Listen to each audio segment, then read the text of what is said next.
logic. Plain old common sense. I recall some years ago, I was sitting with friends and we were discussing the matter of life. Where did we come from? How did we get here? What's the purpose of life? And then what would be the logic behind it all? And we didn't seem to be able to come up with any kind of answers. I read books of philosophy and sat with some people that were pretty smart in a lot of areas, in various sciences and disciplines. But it wasn't until I had the opportunity to sit with the scholars and teachers of Islam that I began to see the real logic, the deep logic behind so many things. For instance, where did everything come from? Is there a common source? Is there intelligence behind everything? Now today, scientists tell us that there are certain things that have just basically popped up in creation that they are unable to account for. Things that do not have a source that they came or evolved from. In other words, it appears that there is something called creation instead of just evolution. So much so that those scientists that adhere to that notion have come up with a nomenclature or name for it. They call it ID, for intelligent design. They're afraid to go any further than that, afraid to say there might be a God, but they are committed to the idea that there's something intelligent out there, some force, some thinking entity that has caused things to come about. Of course, as soon as they say that, those who want to hold fast to the idea of atheism, those who would like to deny any kind of creator, those who would like to continue to promote this so-called theory of evolution, those folks are going to be very much against these guys with their ID or intelligent design. And they're going to say, that's not logical. But on the other hand, if you really think about it, what is logic? Think, if you acknowledge that there is a system, then you have to acknowledge that it came from somewhere. Things do not come about in organized fashion simply by chance. Let us consider that if you take a drinking glass and throw it down on the cement, it will break or shatter into many different parts. If you take another glass just like it and throw it down the same way, it will also break, but not in the same way, not with the same parts. And if you did that again and again and again, you will just see a lot of broken glass. But never, not one time out of millions, if you throw the glass down, will it ever form little small drinking glasses. Never. And by this same token, if you consider a junkyard, metal salvage, and a big wind or tornado comes through and picks up this metal and starts to twist it around and throw it around and move it and shape it and reshape it, never in the history of the universe would it occur that all of this metal would come down and form a brand new automobile with a motor running, would it? Never. And anybody who said so, you would just laugh at them. And if I ask you something as simple as the chair that I'm sitting in, where did it come from? And you'd say, well, of course it came from a manufacturer that makes chairs. It's a stupid question. But you agree it had to come from somewhere. Someone had to shape it. Yes. When you see an automobile pass by, you immediately identify, is this Mercedes? Is this Chevrolet? Is this Nissan? Is this Toyota? And they have emblems that tell you, and you can identify them immediately, yes? Using the logic. We have to look now to the universe and see. Look to the macro, the large. Look at the heavens. Look all the way out as far as you can see. Use your telescope and observe those planets. Look to those stars. Look at the moon and think.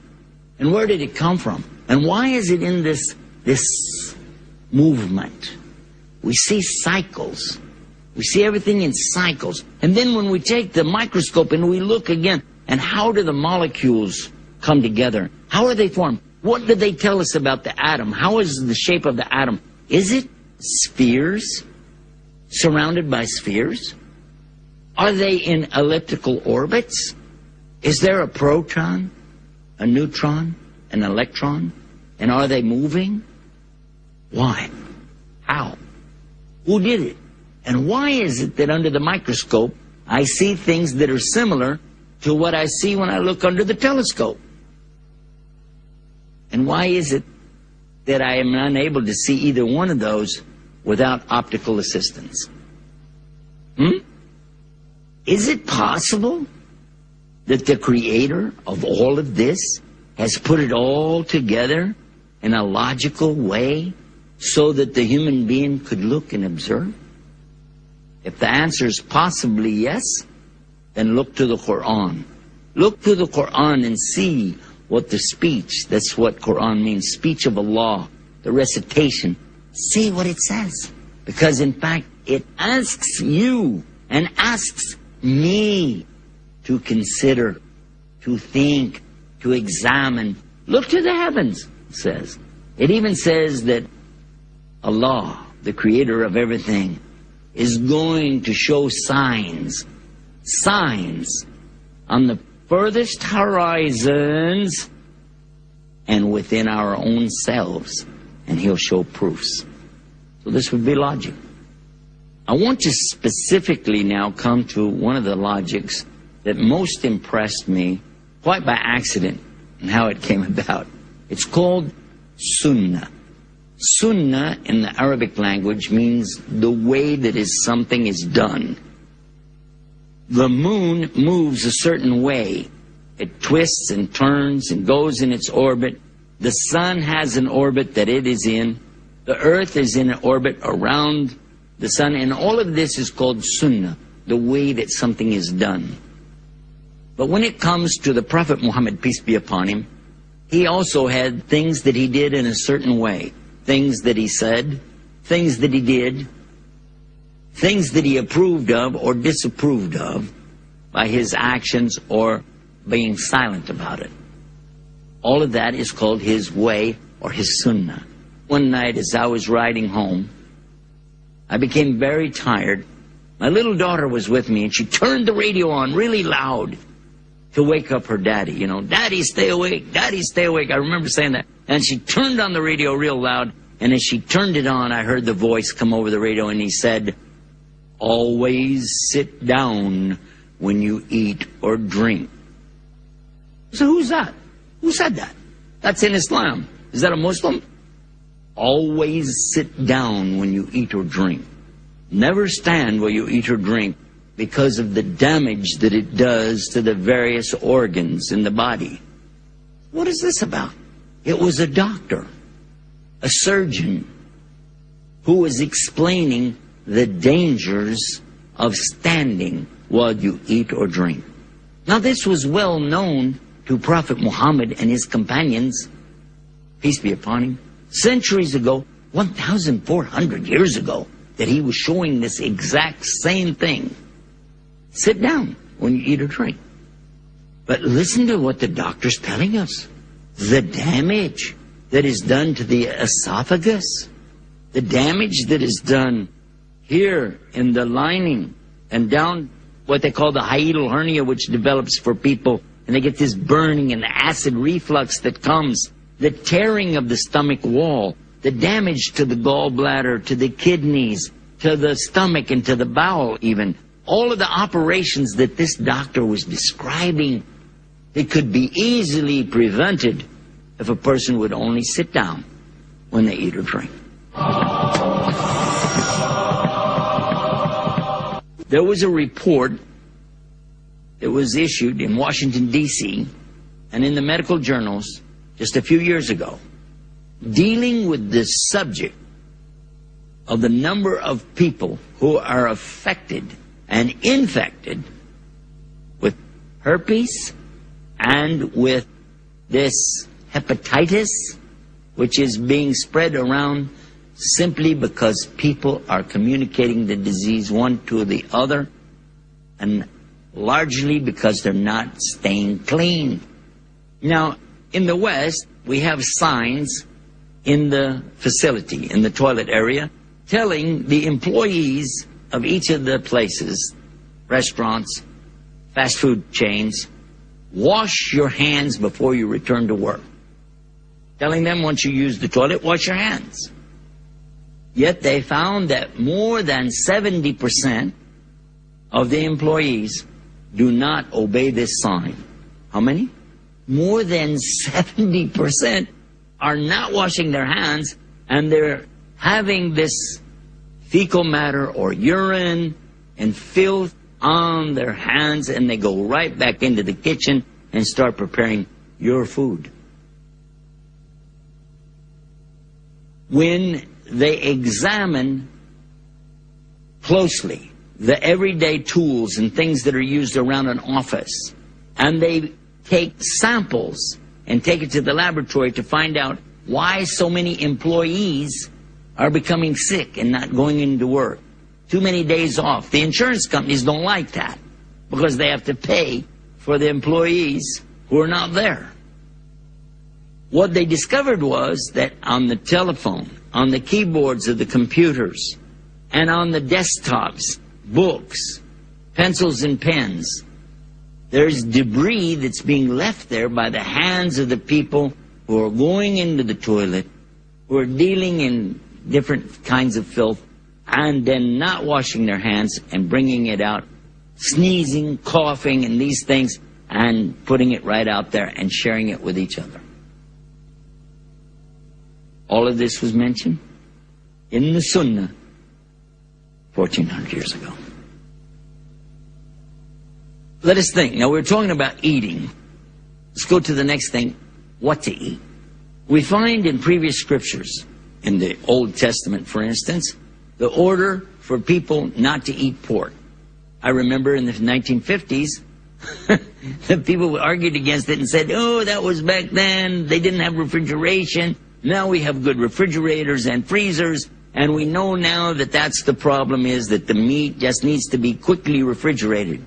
And if we can just do that, then it'll be fine. In the late 1950s, they discovered it didn't work.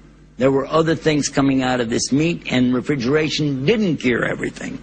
1960s, now we've got a new way to deal with it. We're going to put some chemicals in the meat. Late 1960s, whoops, that didn't work. Have to try something else. Since then, they've done what they call flash freeze. Freeze it, and now that should work. But yet when they thaw it out, here comes a new set of bacteria or worms and things that they have to deal with. They've even gone to the extent of doing something with radiation treatment. Can you imagine making the pig radioactive? Can you imagine glow-in-the-dark pig meat? I don't know. But this is the kind of condition that we're in when people just don't seem to want to catch on. You were told by your Creator. You were told by the one who made you and I and the pig. He made us, and he told us what to do. Now, of course, we have this in Islam as well. In the Quran, there's the clear order for the believers to stay away from the laham khanzir. Laham is flesh, khanzir means pig meat. And then somebody might say, well, okay, but that's just the flesh. We could eat the skin maybe, or we could maybe, eat the feet of him. They boil the pig's feet. Or maybe we could eat his ears, because there's no flesh in the ear. And they start with all these arguments, and you think, are you crazy? What is the matter with you? Haven't you understood? Here, you have an order from your Creator, the one who manufactured us, okay? He's giving you clear instruction. Here's your book. Here's the owner's manual. Don't do it. And you're trying to find ways around it. What about alcohol? Again, for centuries we've been told, don't consume alcohol. It says in the Quran, more or less the meaning of it is that there are benefits, okay, but there's damage, and the damage far outweighs any benefit you're ever going to get out of the alcohol. So leave it. Do not drink it. Don't drink alcohol. Today they can show you scientifically, the chemical reaction inside the human being, the dependency on alcohol, there is something that's addictive within there, and some people are unable to get away from the addiction when they get into alcohol. They become alcoholics, and there's nothing they can do about it. How come we couldn't just take what it said? Don't do it. Now we've talked about putting food in and the kind of food to stay away from. What about after you've eaten it? After you've digested the food? The food's got to come out. The liquid's got to come out. Yes? So where do we find the answer on how to relieve ourselves properly according to the manufacturer's instruction, meaning the Creator? What is the logic? Well, the logic would tell a person, well, if I have to go, I have to go, whatever. It doesn't matter when, where, how, just so I get relief from my problem. But actually, we know from the Sunnah, the way of Muhammad, peace be upon him, that there is a time, a place, and a way for a person to do all of this. And it's spelled out real clear in Islam. First is to go far from where the people are. Of course, we know now why. But back then, it was just a matter of perhaps smell or something like that. There's a lot more to it. You go far from the people, and not to contaminate the drinking water. And this was something that they made a big emphasis on. They didn't contaminate their drinking water or the water of the livestock. And for the men and women both, they were told to sit down. To sit. Because when you sit, you're following the Sunnah. This is the logic. Okay? But then if a person said, well, I don't see why today. But now we find, again, we go to our scientists, and they're telling us, oh, the one who stands and tries to relieve themselves is causing damage. And again, just as we learned about what happens when you eat and stand, also when you relieve and stand, it can cause problems, and the list goes on. But suffice to say, the proper way for both male and female is to sit while they relieve themselves. And when they finish, and now today, to be sophisticated, to be up to date, of course, you will use paper to clean yourself. And this is considered very hygienic. But in fact, if you were to go to the doctors, if you were to go to the hospital, and there was going to be an operation performed on your body, would they wipe you down with paper? Or do they wipe you down with some type of solution? And do they use like alcohol to clean you and things like that? And the answer is yes, they do. They are cleaning you with liquid. They're washing you with a liquid soap. Why aren't they using paper? Well, the doctor will tell you right away, it leaves debris. It leaves particles of the paper itself, and it doesn't get you clean. And when the doctor gets ready to do the surgery, does he wipe his hands with paper or does he wash? And the answer is he washes. He doesn't even dry his hands on any towel because he doesn't want to pick up any germs. Is that true or false? And the answer is yes. So if you understand that, how come you can't understand that what you were told in the logic of the Sunnah is for you, me, and for all times? Let's take one more example and just think about it. Suppose you went out to pick up the Sunday paper. You're out here, I'm going to get the Sunday paper today. You reach down to pick up the paper out in the yard, you know, and you grab it, and oh my goodness, somebody's dog has passed by and done something in the yard, and now I have it on my hand. Well, remember what we told you in the first place? You're supposed to have used your left hand, weren't you? But you didn't. You reached with the right to pick something up out of the dirt. All right, let's say I picked it up with the left hand, all right? I still have the stuff on there. Am I going to take part of the paper and wipe it?